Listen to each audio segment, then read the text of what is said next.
So in a recent video I've ruffled several feathers, in fact quite a lot of them, by talking about repair costs in War Thunder. This is the lowest like to dislike ratio I think I've ever had on a video, and fair enough, I did a terrible job of explaining my point of view on the topic. In fact, I specifically avoided doing so because I didn't think at the time that any of you would care or see it as relevant. I am, after all, a long-term player with most vehicles already bought and a monthly allowance from Gaijin. Turns out, I most definitely should have discussed my point of view as I see it, because many of you got the idea that I was agreeing with the system in place, saying, "This is how it is, there are no problems, stop complaining."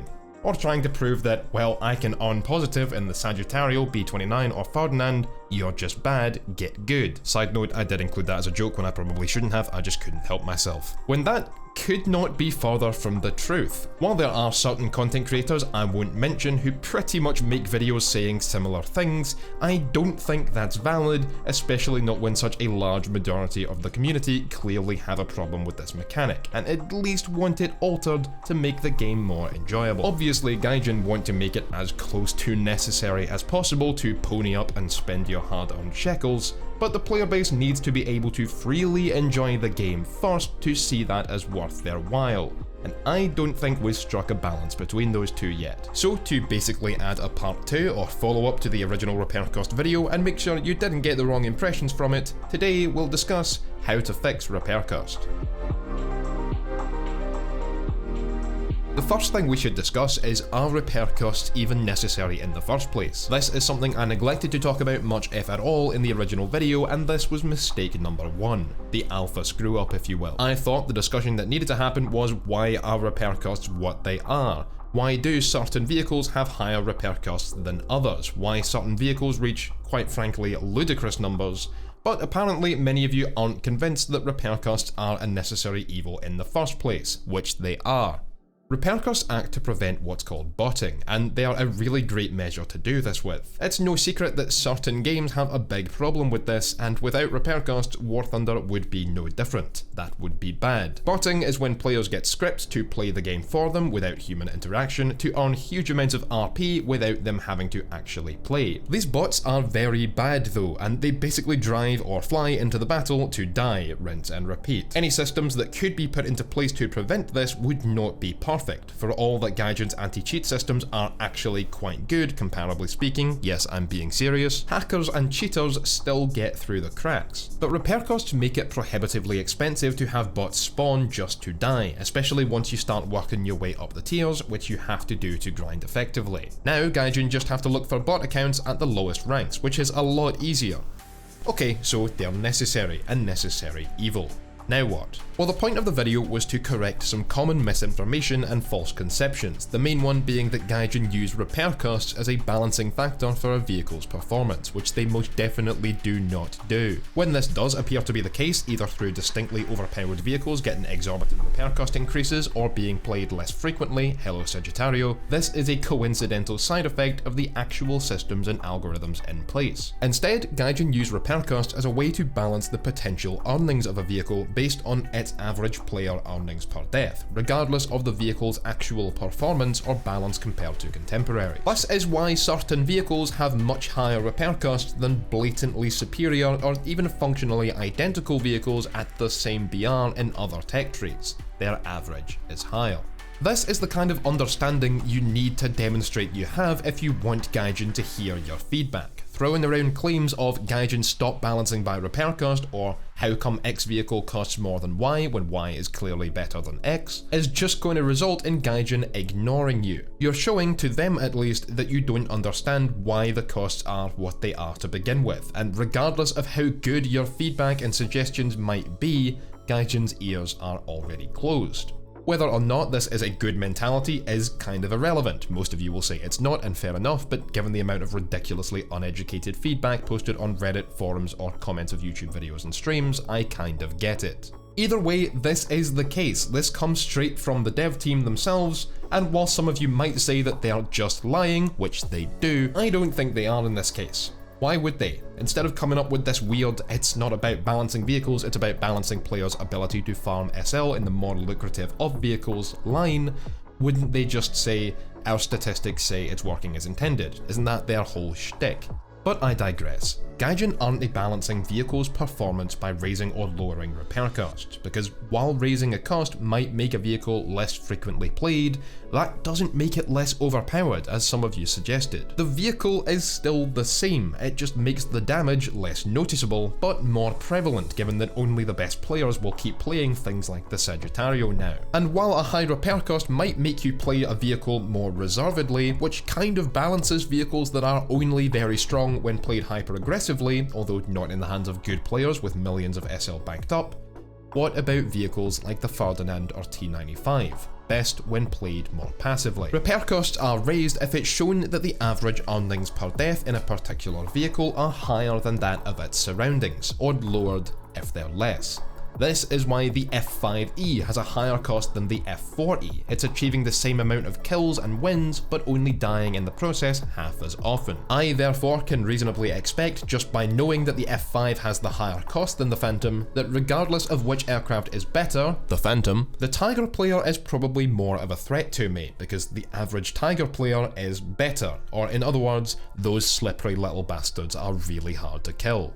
This isn't a good system though. It's really abusable when it comes to new vehicles and minor nations, and it doesn't even do what it's supposed to, given that the best players will still be able to farm, in fact much better, in vehicles with more unskilled players and hence a lower average. You've got vehicles like the J28B, a clone of the Vampire yet with a much higher repair cost, because the Swedish player base comprises on average more skilled players. What about the newer SAM trucks? Much too high in repair cost for vehicles we should be encouraging more players to spawn. AA protection is hugely necessary for a team to do well, and it's already a struggle to convince players to bother spawning SPAA as it is. Punishing them arbitrarily because the first players to reach those new vehicles happen to be good players is really dumb. Gaijin see that what they're doing is balancing the earnings for those current good players, and as more and more people play the vehicles, the average earnings will drop and the repair cost will be adjusted. But this isn't the case. More average players are just going to avoid the vehicles because they're too expensive, which isn't good.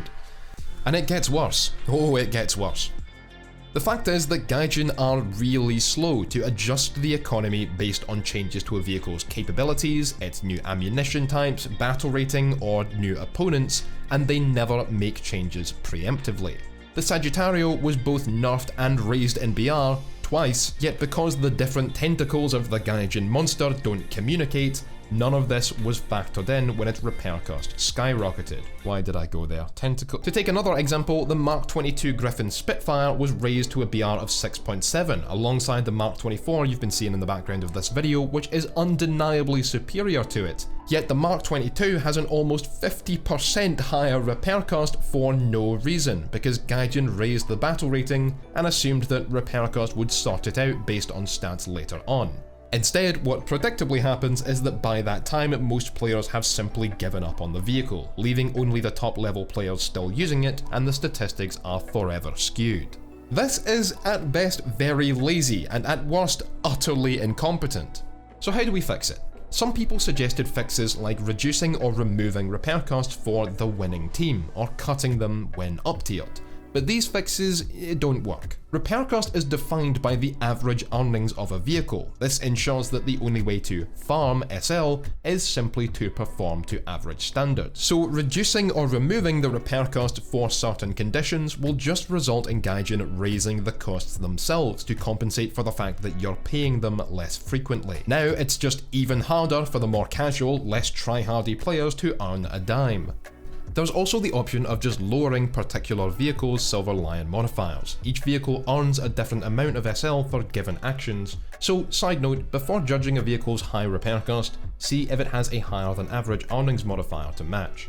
This does make sense. Instead of raising the repair cost to match an arbitrarily high modifier, just lower the modifier, and with outliers this is a good solution.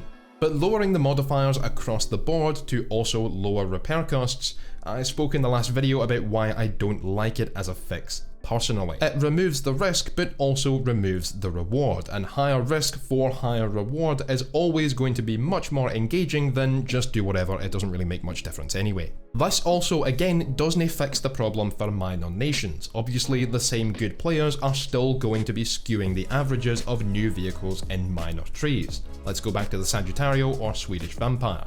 Under this system, the repair cost would be more in line, but the Silver Lion modifiers would just end up pitifully small, so average players reaching these jets would still end up losing SL, just that the better players wouldn't get a dime for their efforts either, and the vehicles would sink into obscurity very quickly. Key 83.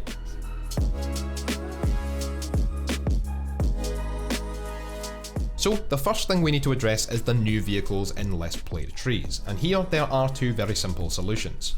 Number 1. Ignore the average earning statistics for the first 2 months of a vehicle's release. Give it a predicted repair cost to start with, perhaps on the low side, which encourages players to grind what's new, but let players actually get it and get used to it before looking at what it's earning. Those statistics will always be skewed early on, so forget them.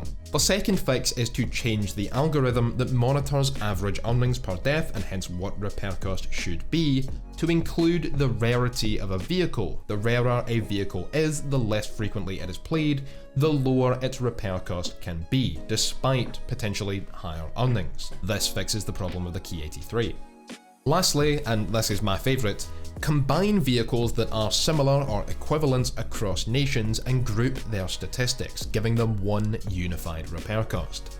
The J28B, Vampire FB5 and Italian FB52A should all be grouped together as if they were the same vehicle, their statistics combining and the repair cost adjusting to match. In practice, this would mean that the FB5 goes up slightly, although it doesn't need to given that it just got a BR raise, while the J28B goes down by a lot. You'll then expand this to include different vehicles of the same type of equivalent nature, say the IS-1 and Tiger H1, two well-balanced 5.3 heavy tanks with decent lineups and similar aspects of armor, mobility and firepower. Group their statistics, unify their repair costs. The Leopard 2A4, T80B and M1 Abrams, all 10.0 MBTs, group and unify. The F2 Sabre, MiG-17 and Hunter F1, all balanced 9.0 fighters, group, unify. By far the simplest thing to say though is that instead of trying to introduce more mechanics like removing repair costs for winning team members, or something past Koala even suggested, only paying repair cost for the most expensive vehicle you died in that match, you just need to convince Gaijin that you deserve to keep more of your earnings. Repair costs are meant to make the average Ferdinand player's earnings, for example, identical to the average T44 100 players, or T28 minus the premium bonuses. This is a good idea in theory if it worked, so keep the proportions the same but lower all repair costs by a given amount, 10%, 20%, maybe 30% across the board. Vehicles are still balanced based on what they can earn in average hands, so no vehicle is inherently better for average players to farm without having to put in any effort, but everybody keeps more of their hard-earned lions on average. Show Gaijin that in this vehicle I did really well, but I keep basically none of my earnings and I'm not happy about it. Let them know you're not prepared to play the Crotal Sams until their repair cost is lowered. It's worth a shot, right? If we combine identical or equivalent vehicles so that repair costs are indicative of the average earnings a vehicle can expect, without being skewed against new vehicles or minor tech trees, this should work perfectly. Please let me know your thoughts, and if you want repair cost to be changed, take feedback like this to Gaijin.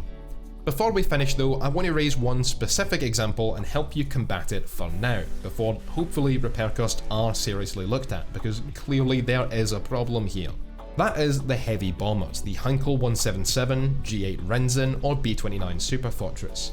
Taking the B29 for example, its average earnings per match sit at around 30 grand.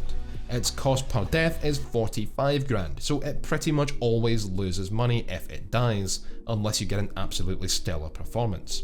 To just break even with a death in the B29 requires at least 4 air kills and 3 bases completely bombed out, and a win if you don't have premium. But you're not dying every match. In fact, to significantly round the stats, the exact numbers I couldn't share anyway, the B29 on average dies some 3 out of 5 matches it plays, So in 5 matches, it'll earn 150,000 Silver Lions and pay 135,000 in repairs. A small profit for the time spent, but a profit on average nonetheless. The thing is, bombers like the B-29 are very consistent in their earnings. They almost always reach close to that average and rarely go above it. So there's absolutely no guesswork or pressure if you want to activate some Silver Lion boosters. Typically in a fighter, you activate a booster and then desperately try to make it a good match, otherwise what a waste. In a bomber though, like the B-29 or G8N1, where most matches bring in the same rewards anyway, you can activate big boosters you get through daily logins, the battle pass or war bonds, every match without it being a waste, ensuring you stay positive. Perhaps not every match, but overall, you'll earn enough to make the aircraft fine to play. Honestly, these bombers shouldn't be earning large amounts of Silver Lions, as they are exceptionally easy to play and yet contribute little to nothing to RRB games, a game mode entirely defined by PvP, which bombers, particularly strategic heavy bombers, don't offer anything towards. Making them easy SL farmers would just result in them being spammed out, which we don't want. But for those of you who specifically want to play them, I hope this advice helps. Also, don't try to climb out and away from the map early game either. The fighters will always outclimb and outspeed you, so you just lower your chances of making it to the bases in the first place. Climb gently towards them and have those boosters active, and even if you die 3 out of 5 games, you'll be able to pull out an easy net profit. That's it for this video. I hope you have enjoyed, and that if you did, you leave a like and a comment down below. I hope I did a better job here of explaining my points from the last video, and that if you haven't seen that one, you do go give it a watch as well, and maybe throw a like to help me out. Those high numbers of dislikes can really hurt other videos on this channel. If you did leave a dislike on the last video because you thought I was saying something I wasn't, and you do want to go remove it, I would really appreciate that. No pressure, however, I'll just have to make sure that I plan and convey my point better next time. And until next time, thank you for watching, and I will catch you lads on the battlefields. Let's see if I can get out and live.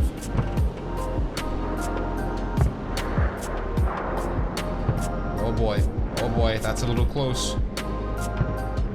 No, I'm dead. Oh, I lived! Oh, I'm good! I can still do this! I'm gonna fucking knife this German. Come here, you stupid Nazi prick! Wait. Yeah, fuck you. Fucking absolute champion. What a dude. I don't know what this soldier's name is, but I fucking love him.